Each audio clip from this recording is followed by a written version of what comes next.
नमस्कार दोस्तों, मैं ओपी डाका। स्वागत है आप सभी का एसएससी क्लासेस सीकर के इस यूट्यूब चैनल में। दोस्तों, अपने आज पॉइंट पढ़ने वाले हैं लाभ हानि। देखो, लाभ हानि अपन ने पॉइंट पहले ही चालू कर दिया था। लाभ हानि के अपन ने 3 पार्ट जो हैं वो कंप्लीट कर लिए हैं।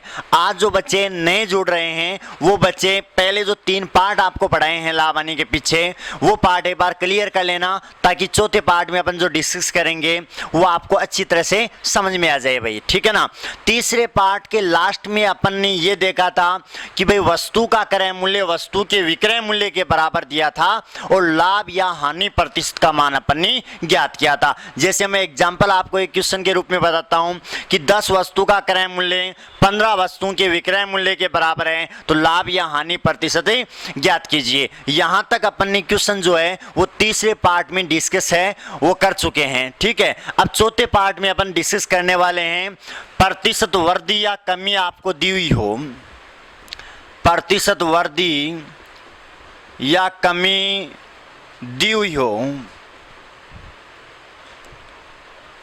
प्रतिशत वृद्धि या कमी दी हुई हो तो वस्तु का क्रय मूल्य ज्ञात करना। देखो भाई, ये जो टाइप जो है इसमें पीछे वाला जो भाग है अपन ने पढ़े हैं लाभ हानि में वही सेम रिपीट होगा, बस लैंग्वेज का फर्क है। लैंग्वेज आप समझते जाना, क्वेश्चन अपने आप हल होता जाएगा भाई, ठीक है ना।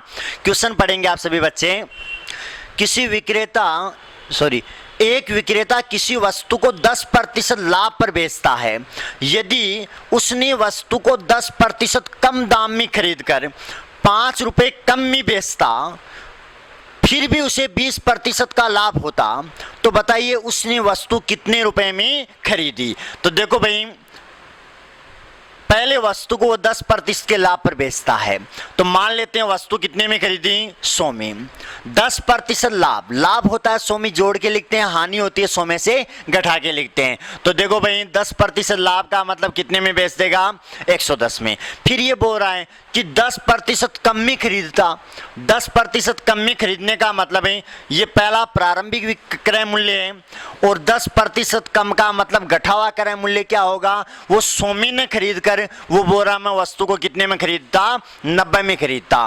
फिर आगे क्वेश्चन में ये बोल रहा है 10% कम दाम में खरीदकर 5 रुपए कम में बेचता, 5 रुपए कम में बेचता, तो मुझे क्या होता भाई, 20% का लाभ होता। वो ये बोल रहा है मुझे 20% का लाभ होता। इसका मतलब विक्रय मूल्य भी कितने दे दिए, 2 दे दिए।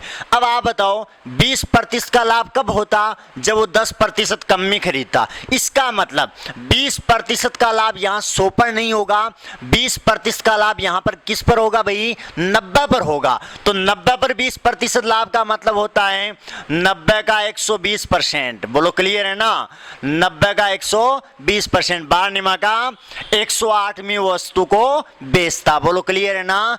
तो 5 रुपए कम में बेचता, क्वेश्चन में ये भी दिया है। तो बोलो कम या अधिक का मतलब क्या होता है, अंतर होता है। और बोलो किसका अंतर है, विक्रय मूल्य का अंतर होता है। तो बोलो यहां अंतर लगा दो। आप बताओ इनका अंतर कितना है, ये 110 में पहले बेच रहा था, बाद में 108 में बेच रहा है, यानी कम में तो बेच रहा है, और क्वेश्चन में ये दिया 5 रुपए कम। इसका मतलब किसका मान है, 5 रुपए कम है। तो बोलो इनका अंतर का मान है, अंतर कितना है, 2% आया। 2% का मान कितना है, 5। आपको बोला वस्तु कितने में खरीदी थी, बोलो प्रारंभिक क्रय मूल्य आपको ज्ञात करना है। यदि आपको ये पूछे घटा हुआ क्रय मूल्य, तब अपन 90% का मान है वो ज्ञात करते। बोलो क्लियर है ना। आपको ये पूछा वस्तु कितने में खरीदी, तो बोलो 100% का मान आपको ज्ञात करना है, और क्रॉस मल्टीप्लाई कर दो भाई।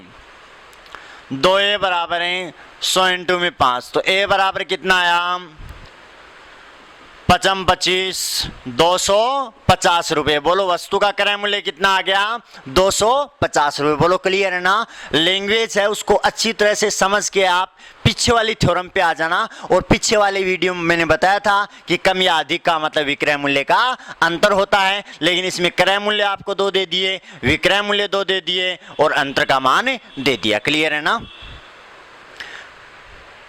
अगला क्वेश्चन, एक क्वेश्चन इसी टाइप का मैं आपको और करवा दूं। अगला क्वेश्चन आप सभी बच्चे पढ़ेंगे भाई। किसी वस्तु को 10% के लाभ पर बेचा जाता है किसी वस्तु को 10% के लाभ पर बेचा जाता है, यदि उसे 20% कम में खरीदकर 40% के लाभ पर बेचा जाता तो 18 रुपये अधिक प्राप्त होते। बताओ वस्तु का क्रय मूल्य क्या होगा। देखो भाई, ये क्रय मूल्य, ये भी क्रय मूल्य। अब की बार क्वेश्चन में अधिक नाम आ गया, भाई 18 रुपये अधिक में बेचता, कोई दिक्कत नहीं, कम आ जाओ चाहे अधिक आ जाओ, कम या अधिक का मतलब अंतर ही होता है। आप क्वेश्चन के लैंग्वेज के अनुसार चलो। पहले बोल रहा है किसी वस्तु को 10% के लाभ पर बेचा जाता है, यानी 100 की वस्तु को बोलो कितने में बेचेगा, 110 में। फिर ये बोल रहा बोलो कितने % कम में खरीदेगा, कितने % कम में खरीदेगा, 20% कम में खरीदेगा। तो बोलो 100 में न खरीद कर वो कितने में खरीदेगा, 80 में खरीदेगा। भाई ध्यान रखना। फिर वो बोल रहा है कि 40% के लाभ पर बेचता है।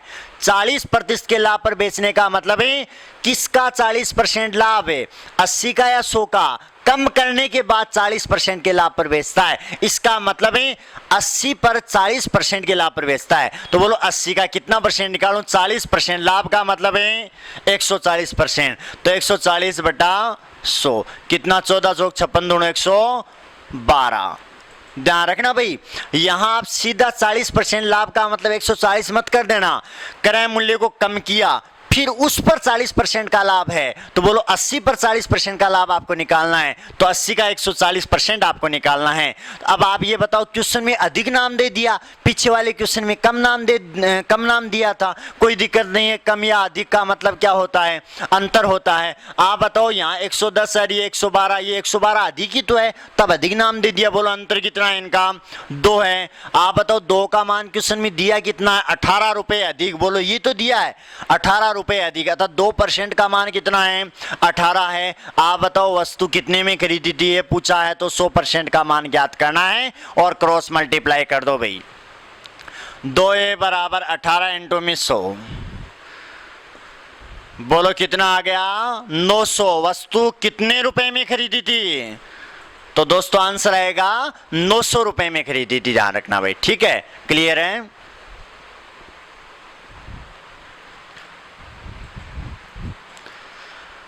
अब प्रतिशत वृद्धि या कमी आपको क्वेश्चन में देता है, वो टाइप अपन ने कर लिया है। अब नेक्स्ट टाइप की अपन बात करते हैं। तो नेक्स्ट टाइप में आपको खरीदने की दर देगा और बेचने की दर देगा, यानी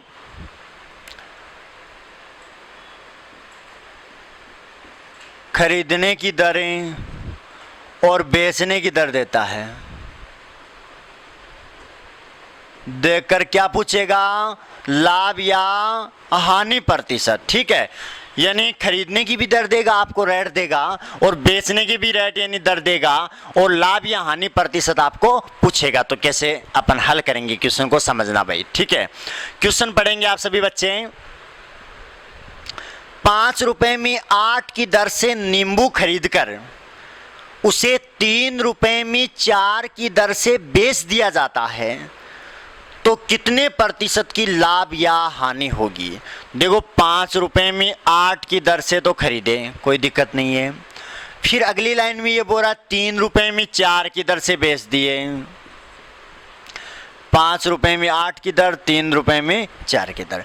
5 रुपए में 8 की दर का मतलब ये होता है कि 8 वस्तु को 5 रुपए में खरीदा, और 3 रुपए में 4 की दर से बेचने का मतलब ये होता है कि 4 वस्तु को 3 रुपए में बेचा। 3 रुपए में 4 की दर का मतलब होता है 4 वस्तु को 3 रुपए में, और 5 रुपए में 8 की दर का मतलब होता है 8 वस्तु को 5 रुपए में। ध्यान रखना, ठीक है ना। अब आपको ये लाभ या हानि प्रतिशत का मान आपको ज्ञात करना। देखो पहला तरीका तो मैं आपको ये बता दूं, ये तरीका मैंने आपको समझाया था। ये कितना है, 8 3 24, ये कितना है, 5 हो गए 20। क्या करना है, पहले के लगा दो और बाद में वी लगा दो। अब पीछे वाला टाइप याद रखना। पीछे वाला टाइप में मैंने आपको पार्ट नंबर 3 में लास्ट में ये बताया था कि 24 वस्तु का क्रय मूल्य 20 वस्तु के विक्रय मूल्य के बराबर है, तो लाभ या हानि प्रतिशत ज्ञात कीजिए। बोलो इसके बारे में अपनी डिस्कस है वो कर लिया है पीछे। अब आप ये बताओ, वहां वही तरीका लगेगा। 24 वस्तु का क्रय मूल्य बराबर 20 वस्तु का विक्रय मूल्य, क्रय मूल्य अनुपात विक्रय मूल्य, यानी क्रय मूल्य और विक्रय मूल्य का मान कितना आएगा, जो जिसके पास में वो किसी और का होता है, जो जितना दूर वो अपना होता है, अनुपात का नियम काम में आएगा।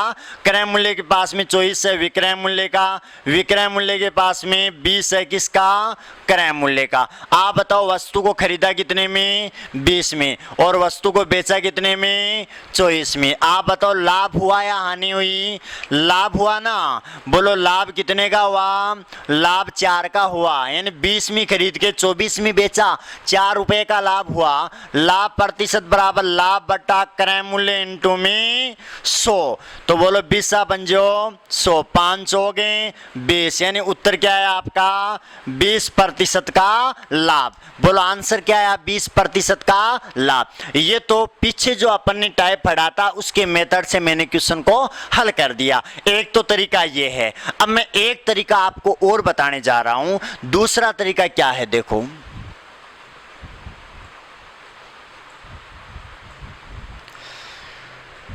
दूसरा तरीका ये, 5 रुपए में 8 की दर से वस्तु खरीदी और 3 रुपए में 4 की दर से वस्तु बेच दी।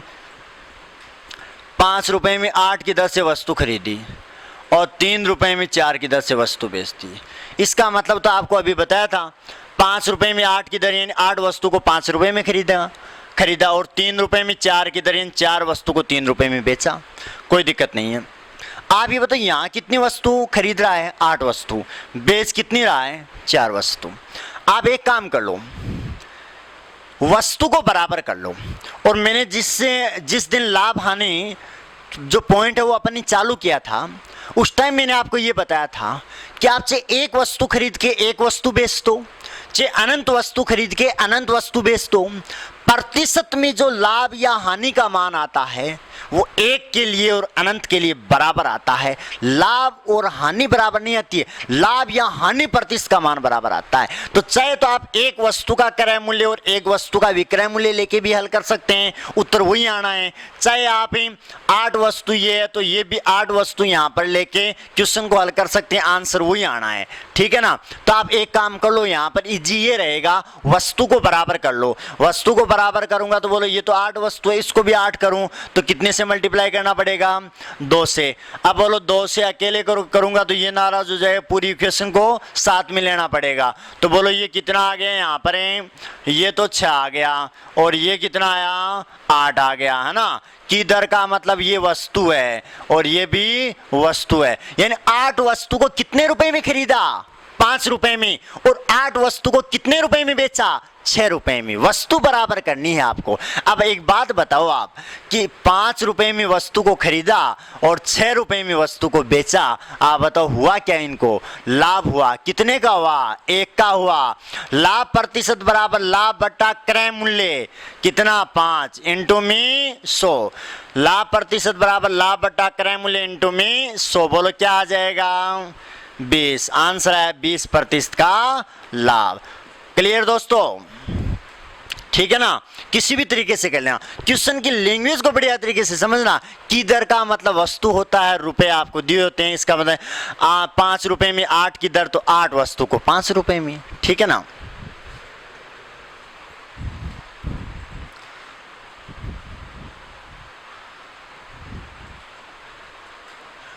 अब मैं एक क्वेश्चन आपको ऐसा और करवा देता हूं ताकि पूरा जो है वो क्लियर हो जाए। देखो भाई, अगला क्वेश्चन ये है, किसी वस्तु को 2 रुपए में 3 की दर से खरीदकर उसे 3 रुपए में 5 की दर से बेचा जाता है, तो लाभ या हानि प्रतिशत ज्ञात कीजिए। 2 रुपए में 3 की दर और 3 रुपए में 5 की दर। 2 रुपए में 3 की दर से क्या करता है, वो खरीदता है। 3 रुपए में 5 की दर से क्या करता है, वो बेचता है। ठीक है, कोई दिक्कत नहीं है। अब आप बताओ पहला मेथड क्या बताया था आपको, पहला मेथड ये बताया था क्रॉस मल्टीप्लाई। ये यहाँ लिख दो 9, ये यहाँ लिख दो 10, पहले के बाद में वी। 9 वस्तु का क्रय मूल्य 10 वस्तु के विक्रय मूल्य के बराबर है, तो लाभ या हानि प्रतिशत ज्ञात कीजिए। बोलो अनुपात का नियम, जो जिसके पास किसी और का, जो जितना दूर वो अपना, 10 रुपए में खरीदा 9 रुपए में बेचा। बताओ हानि हुई या लाभ हुआ, हानि कितने की, 1 की। किस पर है, 10 पर। हानि प्रतिशत बराबर हानि बटा क्रय मूल्य इंटू में 100। बोलो आंसर कितना आया, 10% की हानि। बोलो क्लियर है ना। सेम मेथड है पीछे वाला। दूसरा तरीका मैं एक बार आपको और समझा दूं, क्योंकि इसमें दोनों वस्तुओं को बराबर करना है। ठीक है, देखो भाई कैसे करेंगे दूसरे तरीके से।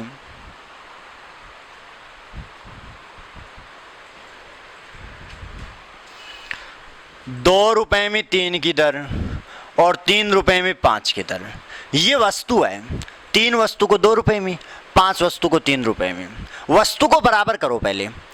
तो बोलो 3 को मैं कितने से गुणा करूं, यानी 3 और 5 का एलसीएम देख लो आप। 3 और 5 का लघुत्तम कितना होता है, 3 और 5 का लघुत्तम 15 होता है। तो बोलो 3 को कितने से गुणा करूं कि 15 आ जाए, 5 से। 5 को कितने से करूं कि 15 आ जाए, 3 से। ठीक है, यानी इस पूरी इक्वेशन को तो अपन ने 5 से कर दिया और इसको मैंने 3 से कर दिया। देखना भाई सीधा कर रहा हूं। इसको 5 से किया तो 5 थी 15, तो ये हो गया। इसको 5 से किया तो ये 10 हो गया। इसको 3 से किया तो ये 15 हो गया। बोलो वस्तु बराबर हो गई ना, वस्तु को बराबर करना है। और ये बोलो कितने से किया, 3 से किया तो ये 9 हो गया। ठीक है, यानी नीचे वाली इक्वेशन को 3 से कर दिया और ऊपर वाली को 5 से कर दिया। 15 वस्तु को खरीदा कितने में, 10 रुपए में, और 15 वस्तु को बेचा कितने में, 9 रुपए में। बोलो वस्तु बराबर कर ली, चाहे 1 कर लो, चाहे 15 कर लो, चाहे 50 कर लो, कोई फर्क नहीं पड़ेगा, लेकिन वस्तु को बराबर करना है। बराबर करने के लिए एलसीएम देख लिया, फिर कितने से गुणा किया वो देख लिया। 10 रुपए में खरीद के बेचा कितने में, 9 में। आप बताओ हानि कितने की हुई भाई, 1 की। हानि प्रतिशत बराबर हानि बटा क्रय मूल्य कितना, 10 इंटू में 100। बोलो कितना है, 10% हानि। आंसर कितना है दोस्तों, 10% हानि आ जाएगा भाई। क्लियर है ना। ये अपन ने दूसरा टाइप जो है वो कंप्लीट कर लिया है। ठीक है, अब नेक्स्ट टाइप के बारे में चर्चा करने वाले हैं लाभ हानि में। नेक्स्ट टाइप में आपको ये देगा कि क्वेश्चन में खरीदने की दर देगा,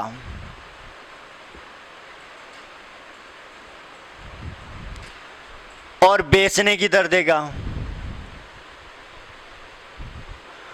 लाभ या हानि देगा, और वस्तु की संख्या पूछेगा।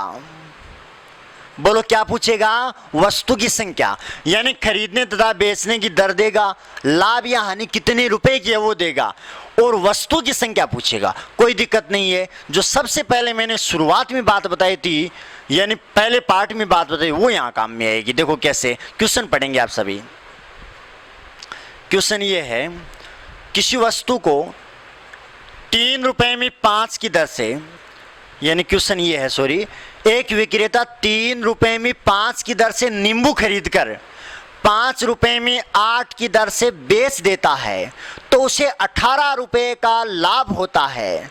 बताइए उसने कितने नींबू खरीद कर बेचा, यानी खरीदे गए या बेचे गए नींबू की संख्या आपसे पूछ गई है। कोई दिक्कत नहीं है, क्वेश्चन में देख लो, 3 रुपए में 5 की दर और 5 रुपए में 8 की दर। 3 रुपए में 5 की दर और 5 रुपए में 8 की दर ये दिया है। 3 रुपए में 5 की दर से तो खरीदा और 5 रुपए में 8 की दर से बेच दिया, 18 रुपए का लाभ हुआ। 18 रुपए का लाभ हुआ। ठीक है, अब देखो सबसे पहली बात, 5 वस्तु को 3 रुपए में 5 की दर, इसका मतलब 5 वस्तु को मैंने कितने में खरीदा, 3 रुपए में। 8 वस्तु को मैंने कितने में बेचा, 5 रुपए में। ये विक्रय मूल्य है। लाभ कितने का हुआ, 18 रुपए का। एक वस्तु का क्रय मूल्य कितना है, एक वस्तु का क्रय मूल्य कितना है भाई क्वेश्चन में, 5 वस्तु का क्रय मूल्य 3 है, तो एक वस्तु का क्रय मूल्य 3/5 हुआ या नहीं हुआ भाई।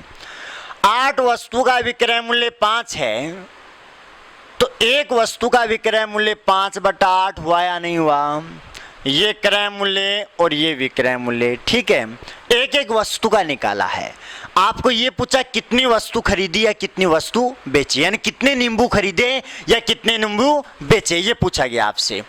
आप ये देखना, एक वस्तु का ये यानी एक नींबू का ये क्रय मूल्य है और ये एक नींबू का क्या आपका विक्रय मूल्य है। आप ये देखना क्या हो रहा है, लाभ हो रहा है। लाभ बराबर सूत्र क्या होता है, विक्रय मूल्य माइनस क्रय मूल्य। बोलो होता है मूल्य का मान ज्यादा और क्रय मूल्य का मान कम, यानी लाभ बराबर विक्रय मूल्य माइनस क्रय मूल्य। एक वस्तु का ये क्रय मूल्य, ये एक वस्तु का विक्रय मूल्य, यानी एक नींबू का क्रय मूल्य ये, एक नींबू का विक्रय मूल्य ये। कितने नींबू खरीदे, मान लेते हैं ए नींबू खरीदे और ए नींबू ही बेचे, तो बोलो एक नींबू का क्रय मूल्य 3/5 है, तो एक का तो इंटू में ए। एक नींबू का विक्रय मूल्य 5/8 है, तो ए का इंटू में ए। तो बोलो लाभ बराबर है, लाभ बराबर सूत्र क्या बताया, विक्रय मूल्य माइनस क्रय मूल्य। लाभ कितना है 18, विक्रय मूल्य 5/8 इंटू में इनके ए रखना है, माइनस क्रय मूल्य 3/5 इंटू में ए रखना है। बोलो लघुत्तम कितना आया, 40 आ गया। ठीक है, 8 का भाग 40 में कितनी बार गया आपका, 5 बार। 5 का 5 के साथ गुणा 25 है, माइनस 5 का भाग 40 में कितनी बार, 8 बार। 8 का 3 के साथ मल्टीप्लाई 24 है, बराबर 18। ये 40 इधर आकर किस में आ जाएगा, गुणा में आ जाएगा। बोलो कितना आया, 25। ए में से 24 से घटाया क्या बचा, ए। ए बराबर 18 चौक 72 यानी 720। बोलो ए यहाँ पर क्या है, खरीदी गई वस्तु या खरीदे गए नींबू तथा बेचे गए नींबू। जितने खरीदूंगा मैं उतने ही बेचूंगा। अरे क्लियर है ना बात। अतः खरीदे गए नींबू की संख्या कितनी है, 720। इसमें ध्यान एक बात जरूर रखना कि लाभ आपको रुपए में दिया है, ठीक है ना। अगर यहाँ पर हानि देता तो हानि बराबर क्रय मूल्य माइनस विक्रय मूल्य होता। पहले क्रय मूल्य रखते बाद में विक्रय मूल्य रखते। बोलो क्लियर है ना। अब देखो जितना आपको पढ़ाया गया है इनको बढ़िया तरीके से आप ही देखना। आपको क्वेश्चन है जो साइंस की क्लास हुई थी उनके क्वेश्चन भी, प्लस में जो मैथ्स की क्लास है अपनी उन दोनों के क्वेश्चन एसएससी क्लासेस सीकर के नाम से टेलीग्राम चैनल है उस पर आपको अवेलेबल हो जाएंगे। ठीक है, आपको वीडियो अच्छा लगा, समझ में आया तो ज़्यादा से ज़्यादा शेयर करेंगे, सब्सक्राइब करेंगे और बेल आइकन दबाएंगे ताकि क्लास का नोटिफिकेशन आपके पास पहुँच जाए।